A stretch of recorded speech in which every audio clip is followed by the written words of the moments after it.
Hey everybody, Dennis Gebhardt here. Welcome to Brain Smoke. You'll notice that I don't have the normal Brain Smoke background today because I really got all these questions that came through to me over the last week or so. And rather than setting up the backdrop, I'm going to address it with this backdrop that we have here. So hopefully you're okay. Oh, I see I got my little friend over here. She's waiting. In any case, many of you reach out to me and ask me questions, and sometimes the information is redundant because it depends on what cycle you're on. You might hear the information, it might be new to you, but I've probably discussed it before. So got some few questions that came through from one of our followers, and I wanted to take a few minutes today and address these questions. Now, please understand that I'm giving you my take or my spin on this information. I always say that it's important for you to test everything that you hear. And remember that there's always going to be an amazing story.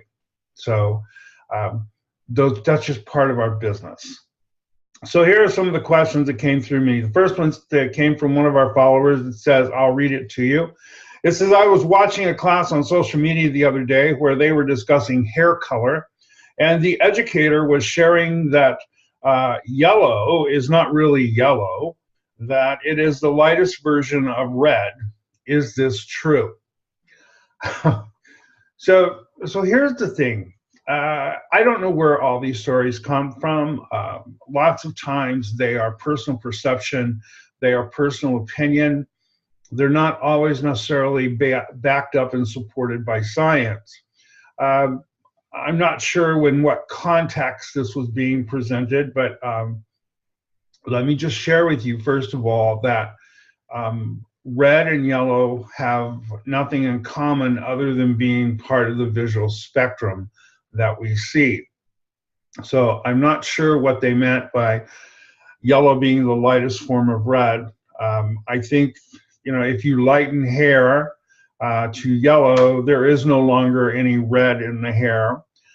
They may have been interpreting it that it's the lightest fracturing or breaking down of pheomelanin in the hair. Pheomelanin, as we all well know, is sort of a reddish, goldish tone. That might be their concept or their perception. But the reality is, in order for you to see yellow, you have to be void of any of those other colors. And it really doesn't have to do with what the hair contributes. It has to do with what we see as the human species. Remember that human vision, we can only perceive colors that are from 400 to 700 nanometers long. 700 to 400 nanometers, meaning that 400 would be the smallest wavelength, 700 would be the longest wavelength. Anything outside of that, we can't see. So, part of hair color is vision and in what we interpret. And so maybe that's where that came from. But science tells us yellow is yellow. Yellow has nothing in conjunction with red. They both occupy the same color wheel, but yellow is in no way the lightest form of red. It might be the lightest color that you lighten, that you can see in the hair before the hair goes transparent, but that does not give it any connection to red. So hopefully that answers your question. The next question says, I've been told the reason that blue direct dyes turn green when you try to remove them is because green is part of blue. Is this true? Again, I don't understand why people come up with these answers, but here's what's happening. When you are trying to remove, and the word we use is remove, which you're not really removing, you're literally breaking down the structure of the hair. I mean, that's how we lighten hair. We break what are called conjugated bonds, and the smaller that the bonds are, they reflect light in a different way until eventually we can't see that within the visual spectrum. That's the way that all works. So here's what happens. I think if you know the why, then you would understand possibly why people are telling these stories. I want you to think about this for a minute. First of all, you color the hair with blue direct dye. Then the client wants to change. So what you're going to use, in most cases, people still do this, they use a lightening agent, something to lighten the hair because they think that will remove the color from the hair. So when you think about eumelanin, pheomelanin, the pigment in the hair, it exists in the cortex, not in the cuticle. The pigment in the hair exists primarily in the cortex, not in the cuticle. The cuticle, for all intents and purposes, is translucent, but direct dyes only work in and around the cuticle. So you almost have a layered situation going on. So when I apply a lightening product to a head of hair that has a direct dye on it, what I'm literally lightening is the cortex, not affecting the cuticle very much at all. So as the cortex gets lighter, it starts contributing things that we call underlying pigment or undertone, however you wish to, use that terminology.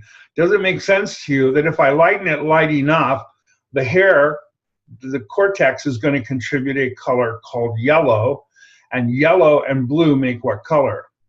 Green. That's why when you try to lighten blue direct dyes out of the hair, they will sometimes turn green, not because green is part of blue, but because you are lightening the cortex and the direct dye is working in and around the cuticle only. So hopefully that helps you as well. Some of this stuff just drives me nuts, how these stories get out there. It's no wonder people are so confused in our business. And then I have one here that says, can you tell me the molecular weight of the blue dye molecule versus the red dye molecule versus the yellow dye molecule? I have two words for you. Stop it. There is no blue dye molecule, red dye molecule, and yellow dye molecule. There are no golf balls, baseballs, and basketballs in hair color. In fact, we talk about color like we're painting the house, and we are not. We are actually applying a chemical, hair color, to a chemical structure, the hair, and they are binding together to create a different combination of chemical structures. When light strikes those chemical structures, those molecules have electrons circling them. The light strikes them, sets an electron into what we call an active state. So the electron kind of gets really happy and very excited. And then the electron calms down and it provides a proton, which registers in our eye as a color.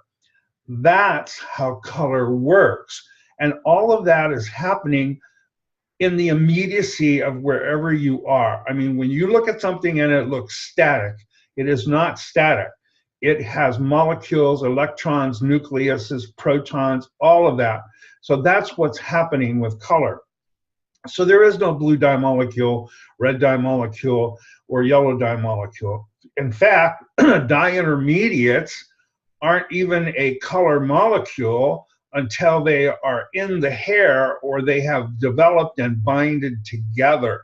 They don't even make a color molecule until they get inside of the hair strand in most cases. Now, of course, there's development in your bowl as well.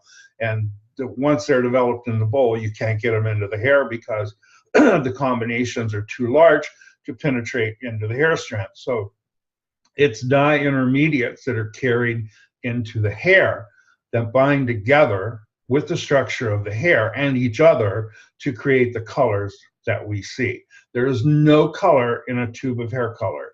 There is no color in a bottle of hair color.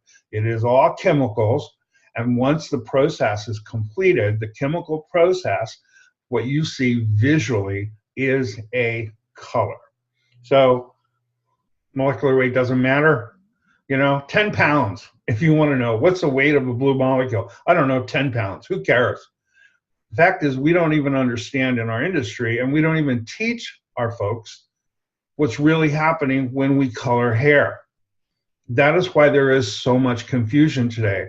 And I say, shame on you, educators, for not educating yourself so that you understand how hair color actually truly works. I think I saw a post the other day I really loved, and it said, it's not the fact that people are uneducated. It's that they have been taught just enough to think they are educated, but they're not educated enough to question the things they've been taught. And I think that's what happens to us. All right. Final question. Now, this is a slippery slope for me, so I'm going to try and tiptoe around this as easy as I can. There's been lots of buzz on social media about exothermic hair color. Is it a real thing, or is it another love story? They claim that they do not use an alkalizing agent because they are using heat to process the color. But as I look at the ingredient deck and label, it lists ethanolamine as one of the ingredients. Okay, so most of us choose a color not based upon what ingredients are in it. We choose a color based upon, number one, does it mix creamy? Does it apply to the hair well? Does it remove well? Does it produce a beautiful color? Does the hair have shine to it? Those are really the things that we use to measure. Sometimes, is the swatch look cool looking? Those are the things we use to measure whether or not we like a hair color, whether or not we're going to use it in the salon. So in reality, I've not worked with any of those brands that say they're exothermic. What is my take on that? Simply that exothermic is a broad brush. It's not new. We used exothermic permanent waves in the mid-1970s, so it's not new to our industry. I have had an opportunity to look at some of the information on some of these products, and they're really accurate in what they're saying, but yet they're using a real small part of what's going on in the hair color process to probably paint a really interesting picture about their product. To me, is if you like the products that are exothermic and they perform for you well, then rock and roll, use them. My concern sometimes is that, we think, many manufacturers, identify a part of how their product works, and they try to use that to sell their product. Nothing wrong with that. We're in the business of selling our products. We have to get them sold. So we naturally want to come up with a story that works. So let's talk about this.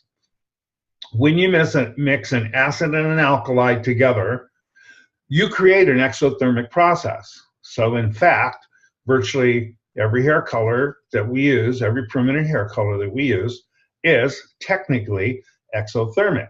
However, along with that exothermic action, when those chemicals are combined, we create energy. Energy manifests itself through heat. Not always is it measurable heat. Now, some are saying that they generate a heat that is approximately 7 degrees centigrade, which computes to 40 degrees, around 40 degrees Fahrenheit, which means that if you applied that color to the head of hair and you put your hand on it, you couldn't feel any heat whatsoever. Why? Because most of your refrigerators are at 42 degrees. So even though it is an exothermic action that is happening, it is almost immeasurable, okay? So that's my spin on exothermic. There's nothing wrong with talking about that. Sometimes we misinterpret that because we think, well, we know that when we mix those chemicals, we create that reaction. That chemical reaction generates energy. Energy is measured, can be measured in heat, can manifest itself through heat, but not always is it a heat that is what we would refer to as being warm. It's happening, but yet we cannot feel it.